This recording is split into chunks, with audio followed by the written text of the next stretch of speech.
Hey, welcome back to another video on the Racing Joker channel. You join us for another episode of The Commute, where I pretend to have a job and commute somewhere, which right now is what I'm doing.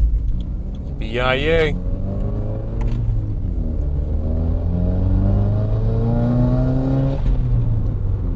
I love that sound.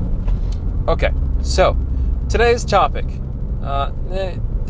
Should I really be calling these topics?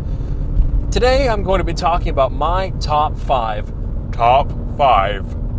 favorite Fast and Furious cars. It's not just limited to like specific cars actually used for filming. Like I'm not just going to say just the hero cars or just the stunt cars or whatever, or like a certain version. I'm just going to say the cars if it was a character in the film, because they technically are. Yeah, you guys will understand once I start listing it. So in the number 5 slot, number 5, and this actually starts with a group of cars, we are starting with the heist Civics. Now, the Honda Civics are probably some of the lowest budget cars in the franchise, if not the lowest budget cars. You've got the body kit, the Veilside Combat Dual Deck spoiler, some random wheels, an eBay muffler or equivalent, underglow neon lights, and a black paint job. Some of the cars, if I remember correctly, had some roofs and some didn't, because I guess some were EX and some were DX models. I can't remember which was which. Some had fake sunroofs put on the cars for continuity, I guess. So that's pretty cool. In terms of the sounds of the cars, obviously post-production sounds were not accurate at all to how the cars sounded in real life, because they probably sounded like total crap. It sounded like the cars used the same sounds as Brian's Eclipse. They had that same kind of exhaust note and the Gretty blow-off valve sound. Kind of like that.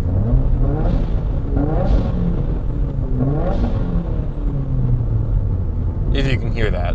But the heist Civics, despite having little to no budget or effort put into them, however you want to put it, were all very iconic. You know, everyone liked them and seems to ask tons of questions about them, and that was the whole reason why I made the video about them, so that you guys could have your questions answered. I know that a lot of the answers would be disappointing because, well, as is most often the case with movies, there's a lot of special effects and movie magic and Hollywood bullshit that goes on. And, you know, they're not going to build up every single car you see on screen because that wouldn't be very economical. So the Civics were super slow.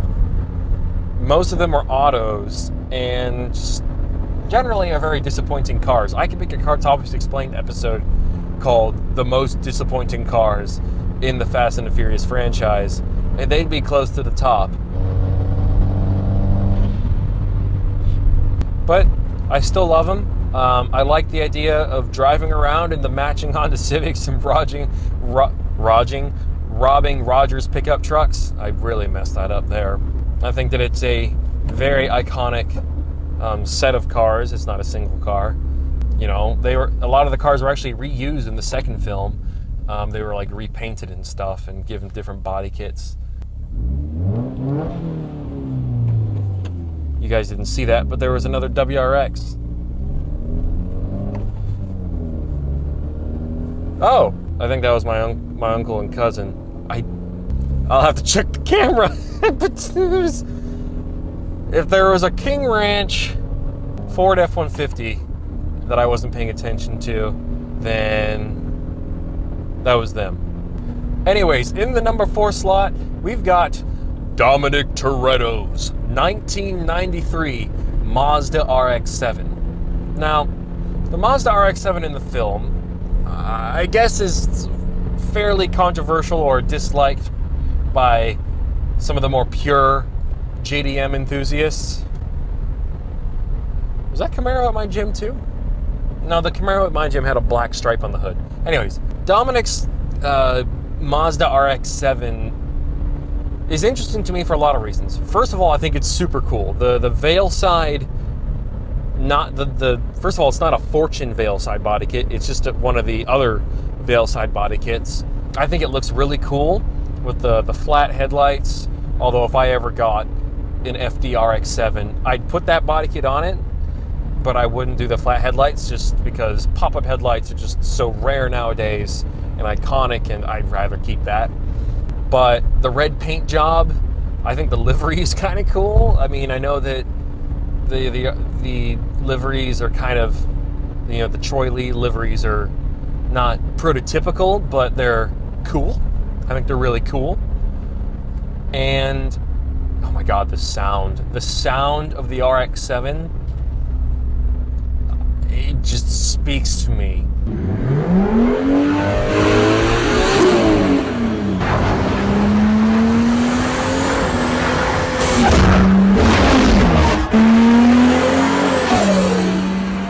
If I could have an FD RX7 that sounded like that, that would be, like top 3 coolest JDM builds I could do. And that'd probably be like number 3. Or 2, actually. Because number 1 would be an R34 build. And number 2 and 3 would be, I'm not sure which would be which, but you'd have an A80 Supra and the FD RX7. I don't know which is which. I don't know which one would be 2 and which one would be 3. But I feel like the only way to get an FD RX7 to sound like that is to do an engine swap. And I feel like you need some kind of inline 6. And I'm guessing they used some kind of remixed, kind of modulated version of a 2JZ or a 1JZ. Most likely single turbo, probably with an HKS part, probably something outdated like a TO4Z or, I don't know, a T51, something like that. A T51R 2JZ or 1JZ swapped FD-RX7 would be a fun build. It'd be a cool project car, but if I were to do something like that, like I've said before, I'd want to have like hands-on interaction with that build, because most of my other cars are going to be built by more qualified people, but I do want to get at least one hands-on build under my belt before I die, or before internal combustion engines are banned. Another thing I really like about Dom's RX-7 are the wheels. The wheels are Veilside Andrew F's. I don't know if they're the 18 inches or the 19 inches, but they were made by SSR for Veilside, I think. Correct me if I'm wrong. I'm fairly certain that's the case. And I love them. They're stupid, but I love them. For some reason, they just appeal to me. I don't know why. To the point where I'd be willing to put them on something like an R34 GTR, which would be borderline sacrilegious. And I kind of love that. I don't know if I would have them be chrome. I think I'd rather have them be like a titanium, like steel gray or whatever. Not have them be the chrome. But I love it. I love those wheels. I think it's so cool. In the number 3 slot, we've got Brian O'Connor's 1995 Mitsubishi Eclipse. And shouldn't surprise you that this car is on the list for a number of reasons. For one, it's probably on everyone's top 5 list. And second, listen to my car.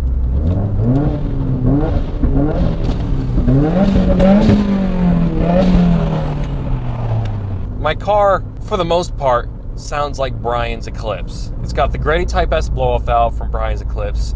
It's got a single exit exhaust instead of the dual exit, which makes it sound more like a classic tuner than a more modern car.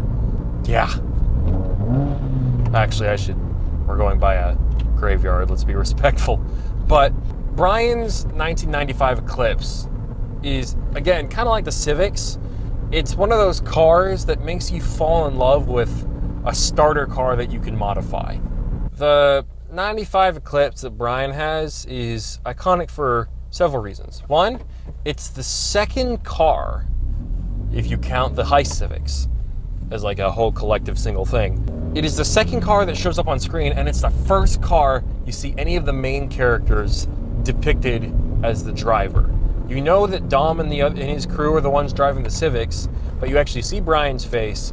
You introduce the character and the car at the same time. You've got the Fourth Floor music by BT, Brian Transu, or Transow, I'm not sure. And it's it's iconic for so many reasons.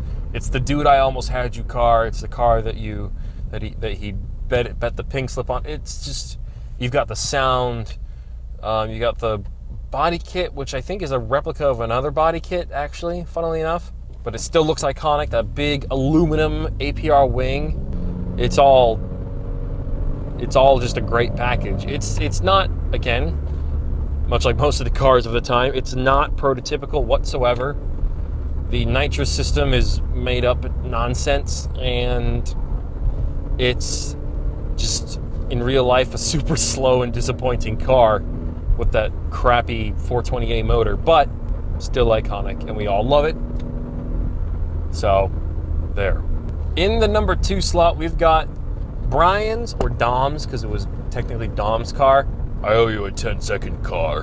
The 1994 Toyota Supra Targa in the Lamborghini, is it a Rancio? I think it's a Rancio Ishtar, that Lamborghini color. It's a Lamborghini Diablo color, I think. We've got the C7 on the left. Hello. That car, big aluminum wing, Bomex body kit, I think. The Nuclear Gladiator vinyls, and it's one of the only cars in the entire franchise where the sound of the car you see on screen is actually realistic, like from real life. Like, so the hero car, the orange Supra, they used that for the post-production sounds in the movie. And it's one of the only cars where when you look at it on screen, you can be told factually, that's actually how that car sounds in real life, because it was single turbo, had a custom RPS manifold, all sorts of stuff, exhaust. It was modified. It was very heavily modified, and it sounded great.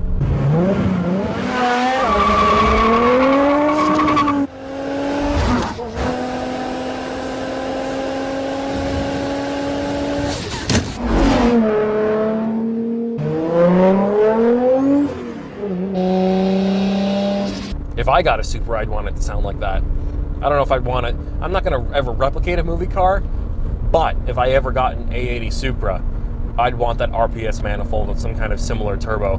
The turbo on the Fast and Furious Supra was a Turbonetics T66. Largely a discontinued turbo. And in the number 1 slot, we've got Brian's 1999 Nissan Skyline GTR V-Spec. All right, thanks for watching the video. Because, like, what do I really need to justify why that car is on the list? It's got, okay, let's do this. It's got the badass sound.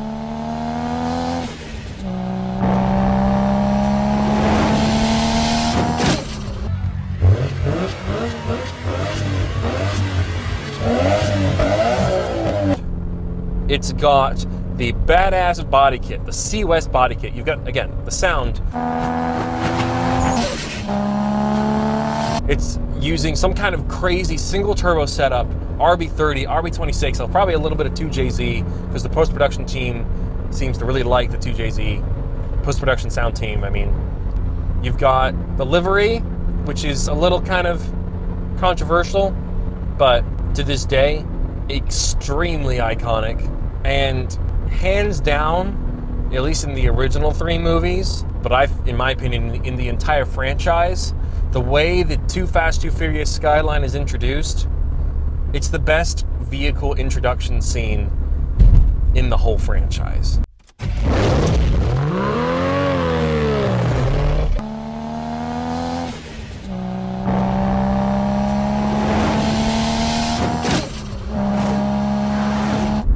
You've got Active Fool, the sound of the car. Oh, I don't think you can beat that scene.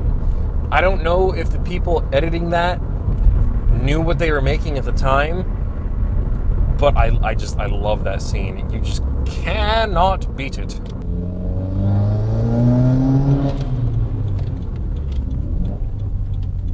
Those are my top 5 favorite Fast and Furious cars.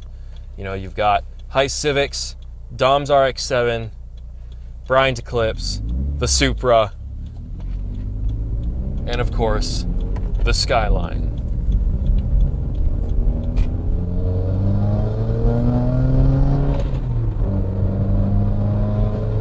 What's your top 5? I mean, because we could say top 10, but I feel like that gives people too much room to include all of their favorite cars. So you gotta really think for top 5. What are your top 5 favorite Fast and Furious cars? All of mine are from the first 2 movies. If I had to pick cars I like from the other movies, in Tokyo Drift, I'd have to say I like the RB26 swapped S15 Silvia. I think that was pretty cool. Sean's Evo is alright. In the 4th movie, the only car I like is probably Brian's R34. But I'm a little on the fence about that because I don't think that's an actual GTR. In the 5th movie, God, there weren't really any iconic cars for me in the 5th movie. Yeah, I can't think of any. Not in the 5th movie. The Lexus LFA that Han is in, making out with Gal Gadot. I can't remember her character's name. Was it Giselle? In the 6th movie, the Plymouth Superbird. Yeah, let's go with that. That's not a bad choice. The 7th movie,